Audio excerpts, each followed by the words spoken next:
তোমার সাথে আমার আলাপ হয় ফেসবুক থেকে। আমি সেভাবে চিনতাম না তোমায়। কয়েকটা ছবি দেখেছি, দু একবার প্রোফাইল ঘুরে এসেছি তার আগে। তারপর যখন প্রেমে পড়লাম তখন 2 মাস চলছে বন্ধুত্বে। যদি বোঝাতেই হয়, গোটা 5 প্রোফাইল পিকচার, গোটা 6 কভার আর প্রায় 100 খানিক পোস্ট। এই ছিল আমাদের সম্পর্কের টাইমলাইন। তুমি ছেড়ে গেছো যে কদিন হলো, তারও একটা টাইমলাইন আছে।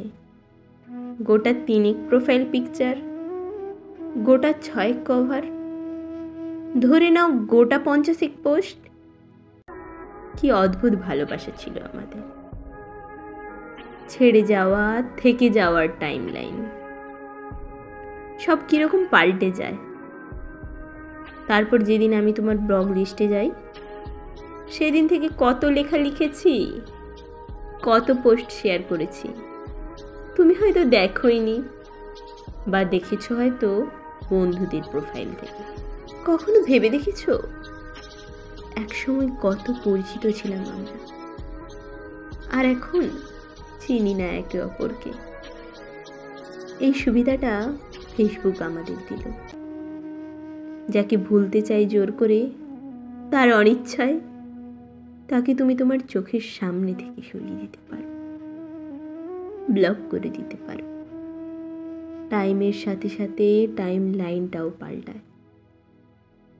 কিন্তু ভেবে দেখেছো কি, একসময় তুমি যাকে চাইলে নির্দ্বিধায়, তাকে এমন পর্যায়ে ঠেলে দিলে আর কোনোদিন কথা হবে না। একটা বয়স পার করার পর যখন মনে পড়বে, পারবে খুঁজতে, পারবে আনব্লক করতে। যখন লগ ইন বা লগ আউট করার ক্ষমতা, সামর্থ্য থাকবে না, একটা বয়স মনে করার পর মনে থাকবে আনব্লক করার কথা।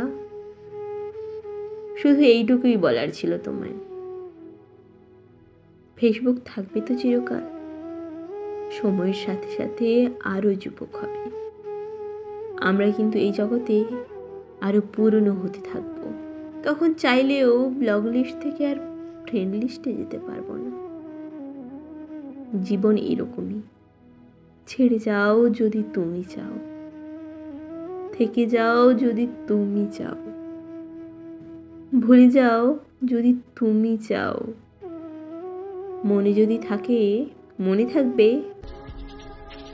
জোর করে মুছে দিলে ফিরিয়ে আনা যায় না। একদিন সবাই পাসওয়ার্ড ভুলে যায়, তা জীবনের হোক বা ফেসবুকে। তখন কিন্তু চাইলেও আর ফিরিয়ে আনা যায় না। সম্পর্ক না থাক, সংযোগ যেন থেকে যায়।